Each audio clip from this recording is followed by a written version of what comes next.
Hello everyone. तो देखो भाई, आज के लेक्चर में हम क्या करने वाले हैं, 15 most important question of the periodic table. Periodic table के कौन कौन से क्वेश्चंस करने हैं कंसेप्ट के साथ, आओ मैं आपको कराता हूं। तो देखो भाई, सबसे पहला क्वेश्चन क्या दिया भाई, देखो ध्यान से, बोला है कि match the following according to their nature of oxide. तो आपको पता है क्या क्या पता होना चाहिए, पहले मेरे को ये बताओ। मेरे को पता होना चाहिए कि मैच के जो ऑक्साइड्स होते हैं वो कैसा होता है भाई, बेसिक होता है, ये बात तो हमें पता है। और नॉन मेटल जो होता है मेरा, जल्दी से बोल दो ना भाई कि नॉन मेटल का ऑक्साइड कैसा होता है, एसिडिक होता है। ये दो बात तो पता है ना। आओ देखो, आपको पता है यहां पे लिया हुआ है H2O। H2O कैसा ऑक्साइड है, it is a neutral oxide. कैसा न्यूट्रल, क्या क्लास में बताया था शॉर्ट ट्रिक क्या, कि धरती में 4 न्यूट्रल ऑक्साइड है, कौन, 9 को नाश होगा। कब नाश होगा, 9 तारीख को 9 को नाश होगा। तो 9 मतलब नाइट्रिक ऑक्साइड, CO मतलब कार्बन मोनोऑक्साइड, N2O मतलब नाइट्रस ऑक्साइड, इसी को लाफिंग गैस बोलते हैं। और H2O का मतलब होता है जल। ये 4 न्यूट्रल ऑक्साइड है। तो देखो भाई, H2O क्या है, न्यूट्रल। आ गया आ गया। सोडियम, सोडियम मेटल होता है, और मेटल का ऑक्साइड कैसा होता है, बेसिक। कहां है भैया बेसिक, ये रहा बेसिक।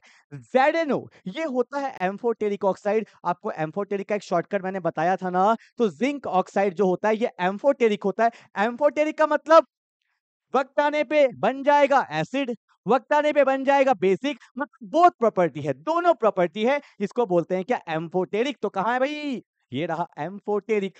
अच्छा, सल्फर, सल्फर होता है नॉन मेटल, और नॉन मेटल का ऑक्साइड कैसा होता है, एसिडिक। तो कहां गया भैया, एसिडिक। मैच करो।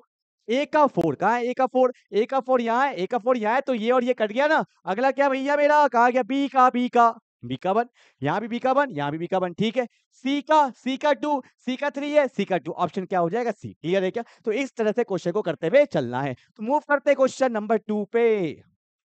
ओके, आयोनिक रेडियस क्या बोला है, आयोनिक रेडियस। सुनो, क्या मैंने आपको बताया था क्लास में, चाहे वो एटॉमिक रेडियाई हो, चाहे वो आयोनिक रेडियाई हो, ठीक है, सुनना ध्यान से क्या बोल रहा हूं। क्या मैंने आपको बोला था कि लेफ्ट से राइट जब जाएंगे, कहां से कहां जाएंगे, लेफ्ट से राइट जाते हैं, तो जेड अफेक्टिव बढ़ जाता है, बढ़ता है ना। व्हाट इज जेड अफेक्टिव, इसी को बोला जाता है इफेक्टिव न्यूक्लियर चार्ज। क्या बोला जाता है, इफेक्टिव न्यूक्लियर चार्ज। तो लेफ्ट से राइट जाएंगे, जेड अफेक्टिव बढ़ेगा, और इसका मतलब ही क्या होता है, अट्रैक्शन। क्या होता है, अट्रैक्शन बढ़ेगा। और जब जब दो लोग के बीच में अट्रैक्शन बढ़ता है, तो साइज क्या होगा, घटेगा। तो मैं बोलूंगा क्या, कि साइज क्या हो जाएगा, डिक्रीज। तो क्या मैं बोल सकता हूं कि मेरा आयोनिक साइज हो या मेरा कौन सा एटॉमिक रेडियस हो, it is inversely proportional to Z effective. इसका मतलब अगर जेड अफेक्टिव बढ़ेगा तो साइज क्या होगा, घटेगा। और जेड अफेक्टिव को क्या बोलते हैं, इफेक्टिव न्यूक्लियर चार्ज। तो देखो भाई क्या होगा, inversely proportional to effective nuclear charge. Obvious सी बात, यही मेरा क्या हो जाएगा, आंसर हो जाएगा। बाकी को पढ़ने का भी नीड नहीं है, फिर भी पढ़ लो ना, क्या दिया है, inversely proportional to the square, doesn't matter. Directly proportional तो हो ही नहीं सकता, तो ऑप्शन नंबर ए, ठीक है। क्वेश्चन को घुमाता है, कंसेप्ट पे लाओ घुमा के और आंसर कर दो। आओ question number 3, identify the correct order of the size of the following. सुनो, क्या हमने क्लास में पढ़ा था कि एनायन का साइज हमेशा ज्यादा होता है किससे, कैटायन से। ये बात क्लियर है ना। और एक बात मैंने बताया था, आपको बताया गया था क्लास में, आइसो इलेक्ट्रॉनिक स्पीसी। कौन सा स्पीसी, आइसो। आइसो मतलब सेम, इलेक्ट्रॉनिक का मतलब इलेक्ट्रॉन, कि जिसके अंदर सेम नंबर ऑफ इलेक्ट्रॉन्स होते हैं उसी को बोला जाता है आइसो इलेक्ट्रॉनिक स्पीसी, बोला जाता है ना। अब ध्यान से देखो, कैल्शियम के पास होता है एटॉमिक नंबर 20, दो लॉस हो गया तो क्या हो जाएगा, 18 इलेक्ट्रॉन होगा या नहीं होगा, क्योंकि प्लस आने पे होता है लॉस और माइनस आने पे क्या होता है, गेन। तो यहाँ पे हुआ 18। आर्गन एटॉमिक नंबर ही क्या होता है, 18, तो 18 ही होगा। मैं यहाँ पे पहले लिखता हूँ क्योंकि मुझे चेक करना है। तो कैल्शियम +2 में 18 इलेक्ट्रॉन। आगे बोलो, आर्गन के पास भी 18 इलेक्ट्रॉन, क्योंकि कोई चार्ज नहीं है, एटॉमिक नंबर के बराबर होता है। उसके बाद पोटेशियम, एटॉमिक नंबर 19 होता है, एक लॉस हो गया तो 18 इलेक्ट्रॉन। उसके बाद क्लोरीन पे माइनस है, एटॉमिक नंबर 17, गेन हो गया तो क्या हो गया, 18, माइनस में gain. Sulphur atomic number 16, gain हो गया तो क्या हो गया, 18। तो ये सारे कैसे स्पीसी हैं, आइसो इलेक्ट्रॉनिक। कैसे, आइसो इलेक्ट्रॉनिक है ना। अब सुनो, क्या बताया है, जिसपे एनायनिक चार्ज बढ़ेगा, मतलब जिसपे माइनस बढ़ेगा उसका साइज भी क्या होगा, बढ़ेगा। और जिसपे प्लस बढ़ेगा तो साइज क्या होगा, घटेगा। आ जाओ ना भाई, क्या होगा, इसको रब कर दे एक बार यहाँ पे, ऐसे नीट एंड क्लीन दिखना चाहिए ना। देखो S-2, S-2, Cl-S-2 ये तो गलत हो गया ना, क्योंकि S-2 एनायनिक जितना ज्यादा साइज उतना ज्यादा। अब देखो यहाँ पे -2 है, -1 है, +1 है, न्यूट्रल, हाँ ये आगे आना चाहिए तो ये भी गलत हो गया। अब देखो -2 -1 न्यूट्रल +1 +2 यही होगा सही, ठीक है। जितना ज्यादा माइनस उतना बड़ा साइज और जितना ज्यादा प्लस उतना छोटा साइज, ठीक है। ये भी चेक कर लो, -2 -1 यहाँ +1 +2 न्यूट्रल को यहाँ होना चाहिए था, गलत हो गया। तो ऑप्शन नंबर क्या हो जाएगा, सी हो जाएगा, ठीक है भाई। तो मूव करते हैं क्वेश्चन नंबर 4 के तरफ। देखो the symbol of the element with the atomic number, अरे बाप रे बाप, 143। देखो भैया क्वेश्चन क्या बनाया है, समझ रहे हो ना ये 143 क्या है, ठीक है। तो देखो केमिस्ट्री, रियल लाइफ केमिस्ट्री यहाँ पे आपको दिख रहा है। तो आओ भाई इसका बताओ, 143 है तो तुम बता ही दोगे ना। 1 का क्या होता है अन, तो यू। 4 का क्या होता है क्वाड, तो क्यू। और 3 का ट्राई, तो क्या हो जाएगा U Q T, option number C, ठीक है। चलो भाई ये तो दे दिया इन्होंने ऐसा कुछ, ठीक है। मैं आपको दे रहा हूं, आप मुझे कमेंट में लिख के बताओगे, एटॉमिक नंबर 104 का लिख के बताओगे, ठीक है भाई। लिख के बताना है तो बताना है, ठीक है। चलो भाई मूव करते हैं क्वेश्चन नंबर 5 के तरफ। क्या बोला है, for the second period element the correct increasing order of the first ionisation enthalpy. आपको पता है कि आयोनाइजेशन इंथैल्पी का मतलब ही क्या होता है, आयोनाइजेशन एनर्जी, और इसको आयोनाइजेशन पोटेंशियल भी बोला जाता है, ठीक है। सुनो क्या बोला था मैंने, कि जब हम लोग लेफ्ट से राइट जाते हैं तो आपको पता है जेड अफेक्टिव इंक्रीज कर जाता है, इसका मतलब अट्रैक्शन इंक्रीज कर जाता है। और अगर अट्रैक्शन इंक्रीज करेगा तो इलेक्ट्रॉन को निकालना डिफिकल्ट हो जाएगा, एनर्जी ज्यादा देना पड़ेगा, तो आयोनाइजेशन एनर्जी क्या कर जाएगा, इंक्रीज। बोलो ना क्या, इंक्रीज। तो क्या मैं ऐसा बोल सकता हूं लिथियम से ज्यादा बेरिलियम का, बेरिलियम ज्यादा boron, carbon, nitrogen, oxygen, fluorine, neon, पर ये गलत है। क्यों गलत है भाई, क्योंकि केमिस्ट्री पढ़ो और एक्सेप्शन ना हो तो काहे का केमिस्ट्री भाई। और देखो हर एक्सेप्शन का एक रियल एक्सप्लेनेशन होता है, अगर वो समझ जाओगे तो आपको एक्सेप्शन कुछ नहीं दिखेगा केमिस्ट्री में। आ जाओ मैं आपको बताता हूं, यहाँ पे जो एक्सेप्शन है वो बेरिलियम और बोरोन में है, नाइट्रोजन और ऑक्सीजन में है। पहले मैं आंसर बोल देता हूं कि बोरोन और बेरिलियम में बेरिलियम का ज्यादा होता है, बोरोन का कम, तो ऑर्डर कुछ ऐसा आएगा। उसके बाद नाइट्रोजन और ऑक्सीजन में नाइट्रोजन का ज्यादा होता है, ऑक्सीजन का कम। ऑक्सीजन है, नाइट्रोजन है, फ्लोरीन है, नियॉन है। पहले मुझे आंसर तो बता दो, आंसर कहाँ है। लिथियम, बोरोन, बेरिलियम खत्म, बोरोन बेरिलियम ऑक्सीजन खत्म, लिथियम बोरोन बेरिलियम, ठीक है। कार्बन नहीं खत्म, नाइट्रोजन ऑक्सीजन में नाइट्रोजन का ज्यादा होगा, बेरिलियम बोरोन में बेरिलियम का ज्यादा होगा। ऑप्शन नंबर क्या होगा, डी। बोलो कि सर इसका रीजन क्या है, रीजन क्या है। तो रीजन मैं आपको बताता हूं कि बेरिलियम का एटॉमिक नंबर 4 होता है, यहाँ पे होता है 1s2 2s2, क्या होता है 1s2 2s2 होता है ना। और बोरोन का एटॉमिक नंबर क्या होता है 5, बोलेंगे 1s2 2s2 2p1 होता है ना।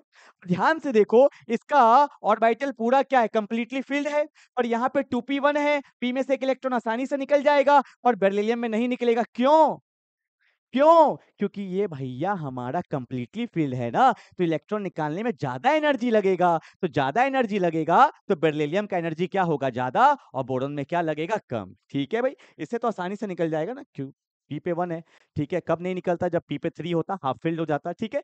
सेम नाइट्रोजन में भी हाफ फिल्ड होता है, तो इलेक्ट्रॉन निकालना वहां पे क्या होता है, डिफिकल्ट होता है, इसलिए ऑक्सीजन के कंपैरिजन में नाइट्रोजन का एनर्जी क्या होता है, ज्यादा, ठीक है भाई। चलो क्वेश्चन नंबर 6, फटाफट से, टाइम नहीं लेंगे भाई। ये क्वेश्चन बड़ा प्यारा क्वेश्चन है, अक्सर लोग ये क्वेश्चन में फंस जाते हैं। सुनो, बोला है which of the following process involve absorption, absorption का मतलब प्रोसेस क्या होगा, इंडोथर्मिक, क्या होगा बोलो, इंडो। तो आप सुनो, पहला इलेक्ट्रॉन जब कोई एक्सेप्ट करता है ना तो जनरली प्रोसेस क्या होता है, एक्सोथर्मिक, पर जब दूसरा एक्सेप्ट करता है तो वहां पे इंडोथर्मिक हो सकता है, क्योंकि इंटर इलेक्ट्रॉनिक रिपल्शन होता है। और मैंने क्लास में बताया था ऑक्सीजन के केस में, ऑक्सीजन जब O से O माइनस में जाता है, पहला इलेक्ट्रॉन जब एक्सेप्ट करता है तो एक्सोथर्मिक होता है, पर जब दूसरा इलेक्ट्रॉन लेने जाता है तो यहाँ पे इंटर इलेक्ट्रॉनिक रिपल्शन होता है, और ये प्रोसेस क्या हो जाता है, इंडोथर्मिक। ये बात आपको दिमाग में रखना है। तो इसका आंसर क्या होगा, O माइनस से जब एक और इलेक्ट्रॉन लेके O माइनस 2 में जाएगा, इस सब क्या होगा, एब्जॉर्प्शन हो जाता है, ठीक है। याद है इलेक्ट्रॉन गेन एंथैल्पी ऑक्सीजन और सल्फर में किसका ज्यादा होता था, सल्फर का,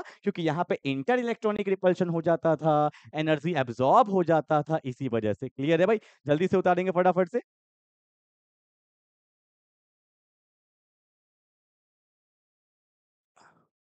चलो भाई जल्दी से बैठे, करेंगे कुछ, बस चिल लगा के बैठ जाना भाई। चलो भाई आगे बढ़ते हैं फटाफट से। आ जाओ भाई नेक्स्ट क्वेश्चन करेंगे, क्वेश्चन नंबर 7 की तरफ बढ़ते हैं। देखो भाई ये एक बहुत शानदार सा क्वेश्चन दिया हुआ है भाई, ऐसे क्वेश्चन करोगे तभी आपको कंसेप्ट में क्लियरिटी आएगा। क्या बोला है ध्यान से सुनो, जल्दी से सुनो क्या बोला है। बोला है find the formula of the halide of the metal who successive ionisation energy दिया हुआ है x, दिया हुआ है 2x, दिया हुआ है 5x, 100x kilo joule respectively. तो सुनो हुआ क्या कि मान लो कोई भी एक मेटल है, मुझे नहीं पता एक मेटल है मैं, तो जब एक इलेक्ट्रॉन निकला तो चला गया M+ में और यहाँ पे एनर्जी लगा x, ठीक है। फिर गया कहाँ पे M+2 में गया तो एनर्जी लगा 2x, ठीक है मान लिया। M+3 में गया तो एनर्जी कितना लगा 5x लगा, ठीक है लिख दिया। और जब M+4 में गया तो एनर्जी लगा 100x। देखो भैया यहाँ खेला हो गया ना, यहां लगा x, ठीक है, यहां लगा डबल, चलो भाई ठीक है डबल लगा, यहां पे लगा 2 से 5, चलो फिर भी बहुत ज्यादा लगा। पर 3 इलेक्ट्रॉन निकलने के बाद, एक निकला, 2 निकला, 3 निकलने के बाद हो गया खेला। क्या खेला हो गया भाई कि 5x के बाद लग रहा है 100x। सडनली एनर्जी बहुत ज्यादा लगा। क्यों लगता है भाई एनर्जी ज्यादा? क्योंकि एटम वहां पे स्टेबल हो गया है। अगर स्टेबल को तोड़ोगे तो एनर्जी ज्यादा देना पड़ेगा। किसी का बॉन्ड जमा जमा तोड़ोगे तो एनर्जी ज्यादा देना ही पड़ेगा। तो यहां पे मेरे को क्या समझ में आया, एक इलेक्ट्रॉन, 2 इलेक्ट्रॉन, 3 निकलने के बाद वो स्टेबल हो गया है। तो वो कौन सा एलिमेंट है जो 3 निकलने के बाद स्टेबल होता है? एल्युमिनियम।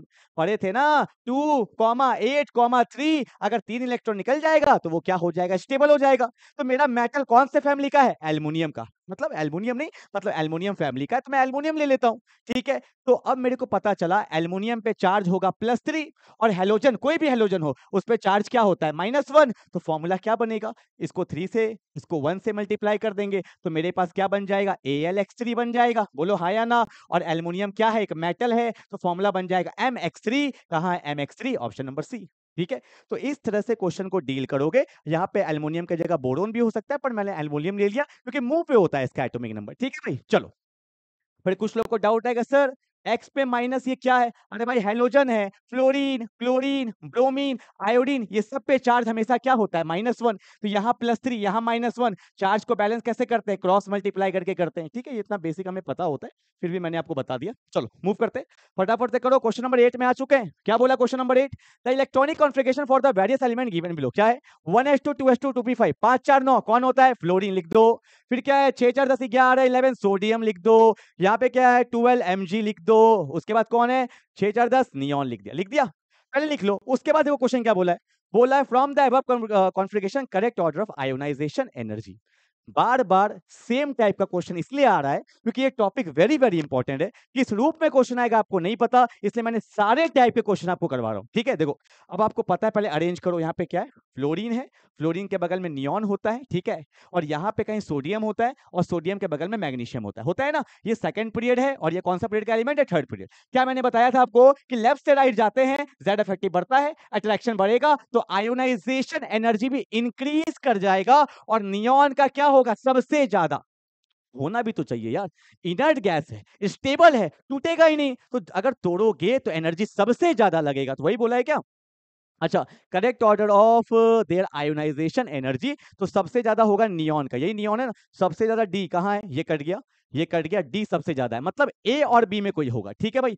देखो अब नियॉन के बाद कौन होगा? नियॉन के बाद ऑब्वियस सी बात है फ्लोरीन होगा, ठीक है। ये तो मेटल्स है, मेटल्स तो चाहता ही है भाई मेरे से इलेक्ट्रॉन ले जाओ तुरंत, तो ये नहीं हो सकता। तो नियॉन के बाद फ्लोरीन, तो फ्लोरीन ये मेरा नियॉन है, फ्लोरीन कहाँ है भाई? ए। तो डी के बाद ए होगा, ऑप्शन नंबर ए आ गया। सिंपल सा बात है। मेटल का आयोनाइजेशन एनर्जी सबसे कम होता है क्योंकि वो इलेक्ट्रॉन तुरंत रिलीज कर देता है, ठीक है भाई। चलो क्वेश्चन नंबर 9। देखो तीनों तो नहीं कराऊंगा, कोई एक कराऊंगा, दो आपका होमवर्क रहेगा, ठीक है। और ये आपको मुझे कमेंट बॉक्स पे भेजना है, ठीक है। देखो कॉपर है, गोल्ड है, प्लैटिनम है ना। ये तीनों एक्सेप्शन है, सुन लो। धरती में 5 एक्सेप्शन, रियल लाइफ में भी एक्सेप्शन है और केमिस्ट्री में भी एक्सेप्शन है। क्या? सबसे पहले कॉपर। आपको पता होगा कि पहले के जमाने में जो बर्तन होते थे वो तांबा का होता था। थोड़ा डेवलप हुए, कहाँ आ गए? चांदी, सिल्वर। रियल लाइफ में भी एक्सेप्शन, महंगा हो गया ना भाई। केमिस्ट्री में भी एक्सेप्शन, रियल लाइफ में भी एक्सेप्शन। चांदी से महंगा क्या? गोल्ड। अब तो और महंगा भाई, लेना मुश्किल हो गया है। रियल लाइफ में एक्सेप्शन, केमिस्ट्री में एक्सेप्शन। और देखो प्लैटिनम नया नया मार्केट में चला है आजकल, क्या कि प्लैटिनम का रिंग देना है। किसका रिंग देना है? प्लैटिनम का। तो भैया प्लैटिनम रियल लाइफ में भी एक्सेप्शन है और केमिस्ट्री में भी एक्सेप्शन है। देखो प्लैटिनम का रिंग आजकल बहुत चला हुआ है, तो आप भी देना गिफ्ट। पहले केमिस्ट्री में पढ़ लो, कमा लो तब जाके आपको गिफ्ट देना है, ठीक है ना भाई। तो देखो ये 4 मेरा क्या है, एक्सेप्शन है, ठीक है। वैसे तो मैंने यहाँ पे कॉपर ले लिया है, गोल्ड ले लिया, प्लैटिनम ले लिया, सिल्वर नहीं लिया। सिल्वर का एटॉमिक नंबर 47 होता है, ये भी एक्सेप्शन है, और एक क्रोमियम होता है एटॉमिक नंबर 24, ये पांचों एक्सेप्शन है, ठीक है। एक करा रहा हूं, सुनो देखो। कॉपर एटॉमिक नंबर 29 होता है, याद है, सुपर फिट दिशा पाटनी। अगर ये कंसेप्ट क्लियर नहीं है तो जाओ यूट्यूब पे सर्च करना इलेक्ट्रॉनिक कॉन्फ़िगरेशन, 15 मिनट में पूरा वीडियो करा दिया हूं सुपर फिट दिशा पाटनी के साथ। जाओ करो तब समझ में आएगा। अब देखो इसका इलेक्ट्रॉनिक कॉन्फ़िगरेशन क्या होता है, आर्गन 18 4s1 और यहां होता है 3d10, ये इसका इलेक्ट्रॉनिक कॉन्फ़िगरेशन होता है। ऐसे समझ में नहीं आएगा, टेस्ट में ये क्वेश्चन हमेशा आता है, एग्जाम में क्वेश्चन हमेशा आता है। यहाँ पे मैं लिख भी दूंगा तो भी समझ में नहीं आएगा। जाओ वीडियो देखो, 15 मिनट का, 2x में देखोगे तो 7 मिनट में हो जाएगा, तब आके इस क्वेश्चन को वापस से आपको करना है। क्लियर है क्या, मैं इसको नहीं करवाऊंगा बस। चलो question number 10, which of the following statement is incorrect, कौन सा स्टेटमेंट इनकरेक्ट है। देखो यहाँ देखो वर्ड इनकरेक्ट है, कभी कभी जल्दीबाजी में करेक्ट कर देते हैं और क्वेश्चन हो जाता है गलत। करना क्या है, इनकरेक्ट बताना है। तो देखो क्या बोला है, आयोनाइजेशन पोटेंशियल, इसको आयोनाइजेशन एनर्जी भी बोलते हैं, nitrogen is greater than oxygen, बिल्कुल सही बात है, बिल्कुल सही बात, अभी बताया था एक्सेप्शन में, ठीक है। पर ये मेरा आंसर नहीं है, मेरे को इनकरेक्ट बताना है, this is not my answer. The electron affinity of fluorine is greater than chlorine, गलत, ये मेरा आंसर है। आप याद रखना, धरती में सबसे ज्यादा इलेक्ट्रॉन एफिनिटी किसका होता है, क्लोरीन का। पर यहाँ क्या बोला है, the electron affinity of fluorine is greater than, नहीं, गलत है। और जो गलत है वही मेरा क्या है, फाइनल आंसर है, ठीक है। याद रखना, कल हो सकता है टेस्ट में आए भी, फ्लोरीन का इलेक्ट्रॉन एफिनिटी सबसे ज्यादा होता है, ठीक है। चलो ओके आगे बढ़ते हैं, 12 हो गए, अच्छा 11th में अभी हम लोग, कितना हो गया, अच्छा और 5 क्वेश्चन है ना, और फटाफट देखते हैं। Which of the following is correct about the metallic character, कौन सा कैरेक्टर मेटेलिक, क्या क्या दिया है, सिलिकॉन दिया है, यहाँ दिया है बेरिलियम दिया है, मैग्नीशियम है अपने पास, सोडियम है, फॉस्फोरस। पहले अरेंज करो, विदाउट अरेंजमेंट क्वेश्चन कभी नहीं बनता है। सोडियम है, सोडियम के बगल में कौन होता है, मैग्नीशियम होता है, ठीक है। यहाँ होगा बेरिलियम, याद है बेटा मांगे कन्या सुंदर बाप राजी, तो बेटा हो गया, मांगे हो गया, सोडियम हो गया। अब सिलिकॉन, सिलिकॉन कहीं यहाँ होता है और फॉस्फोरस कहीं यहाँ होता है, अरेंज कर लिया। मैंने क्या बताया था आपको कि जब लेफ्ट से राइट जाते हैं ना तो नॉन मेटेलिक कैरेक्टर बढ़ता है, इधर क्या होते हैं नॉन मेटल्स और इधर क्या होते हैं मेटल्स, तो ये सारे मेरे मेटल्स है। तो कैसे अरेंज करना है, correct order of the metallic character. तो देखो ये तो नॉन मेटल है, खेला खत्म, बाद में देखेंगे। मेटल में जो सबसे नीचे होता है उसका मेटेलिक कैरेक्टर ज्यादा होता है, तो बेरिलियम और मैग्नीशियम में ज्यादा होगा मैग्नीशियम का, और सोडियम और मैग्नीशियम में सोडियम का ज्यादा होता है, क्योंकि इधर जाते हैं तो मेटेलिक कैरेक्टर कम होता है, ठीक है। तो सोडियम का सबसे ज्यादा, उसके बाद मैग्नीशियम, उसके बाद कौन होगा बेरिलियम, उसके बाद कौन होगा सिलिकॉन, उसके बाद कौन होगा फॉस्फोरस। कहाँ है देख लो आंसर, कहाँ दिया भाई, sodium, magnesium, beryllium, silicon, phosphorus, this is my correct answer, option number D दिया, ठीक है। आपने को बस याद रखना है, इधर जाएंगे तो मेटेलिक कैरेक्टर डिक्रीज करेगा, टॉप से बॉटम जाएंगे तो मेटेलिक कैरेक्टर इंक्रीज करेगा, that's very simple, simple question है, ठीक है। चलो क्वेश्चन नंबर 12 क्या बोला है, ये सब तो क्वेश्चन इजी होते हैं, देखो एक बार में बनेगा क्या, an atom has an electronic configuration 2,8,1, ये कौन है, सोडियम है। Which of the following statement is correct, बोला है the valency of element is 7, काहे का वैलेंसी, जो लास्ट बैलेंस इलेक्ट्रॉन है वही मेरा यहाँ पे क्या हो जाएगा, वैलेंसी, इसका वैलेंसी 1 होगा। The element exist as a triatomic molecule, बिल्कुल गलत है, ठीक है। द एलिमेंट इज क्या बोला, मेटलॉइड, बिल्कुल गलत है। The element form basic oxide, बिल्कुल सही है। सोडियम एक मेटल है और मेटल कैसा ऑक्साइड बनाता है, बेसिक ऑक्साइड बनाता है, क्लियर है। तो दैट्स वेरी सिंपल क्वेश्चन जो आपके एग्जाम में नहीं आएंगे, क्योंकि कभी कभी ऐसे क्वेश्चन आते हैं, तो और अक्सर ऐसे इतने ईजी क्वेश्चन नहीं आते हैं, ठीक है। आओ ये क्वेश्चन नीट में आया हुआ है, देखो क्या बोला हुआ है, the element 114 has been discovered recently, it has been belong which of the following family, this. अब देखो भाई मेरे को तो इतना टाइम नहीं है कि मैं चेक करूंगा, जुगाड़ लगाएंगे। जुगाड़ कैसे, बोला है कौन सा फैमिली का, आपको पता होगा सबसे लास्ट एलिमेंट अभी तक जो आया है वो 118 है, और वो कहाँ रखा जाता है, ग्रुप 18 में, आया ना, ऑब्वियस सी बात है, पीरियोडिक टेबल में ग्रुप 18 है। तो 118 के बगल में 117, 116, 115, 114 हो गया, ये ग्रुप 18 है, ये ग्रुप 17, ये ग्रुप 16, ये ग्रुप 15, और ये क्या ग्रुप नंबर 14 है। और ग्रुप नंबर 14 कौन होता है ये आपको पता होगा, तो आप आराम से क्वेश्चन को कर सकते हैं। देखो यहाँ पे हैलोजन फैमिली कौन सा होता है, ग्रुप नंबर 17 होता है। कार्बन फैमिली कौन सा होता है बताओ, कार्बन फैमिली कौन सा होता है, ग्रुप 14 होता है। ऑक्सीजन क्या होता है, 16 होता है। नाइट्रोजन क्या होता है, 15 होता है। तो बस देख लो आंसर अपने आप बन जाएगा, ठीक है। कभी कभी जुगाड़ लगाया करो, ये सब देखे क्वेश्चन डरा मत करो, ठीक है भाई। चलो आगे बढ़ते हैं, question number 14, metallic character maximum for, किसका सबसे ज्यादा मेटेलिक कैरेक्टर होगा, ऑब्वियस सी बात है सोडियम सबसे अच्छा मेटल होता है मेरा, काम खत्म है। चलो आ जाओ भाई, क्वेश्चन के लास्ट पड़ाव पे आ चुके हैं। That is the last question of question number 15। इसको आपको खुद करना है, मैं नहीं बताऊंगा। That is the only question जो आपको खुद करना है। ये आप खुद करके मुझे कमेंट बॉक्स पे बताओगे। हल्का सा हेल्प करता हूं, मैंने बताया है कि जितना ज्यादा प्लस चार्ज बढ़ेगा साइज उतना क्या होते जाएगा, कम होते जाएगा। और इसका कमेंट बॉक्स में मेरे को आप आंसर बताओगे। क्लियर है क्या? तो आपका टेस्ट है, स्कूल में भी आपका एग्जाम है, अच्छे से रिवाइज करो। 15 क्वेश्चन को रिवाइज कर लो। केमिकल बॉन्डिंग के भी 15 क्वेश्चन मैंने आज ही डाला है, और पीरियोडिक के भी 15-15 30 क्वेश्चन को अच्छे से रिवाइज कर लो। ठीक है भाई, तो मिलते हैं अगले क्लास में, तब तक के लिए बाय बाय।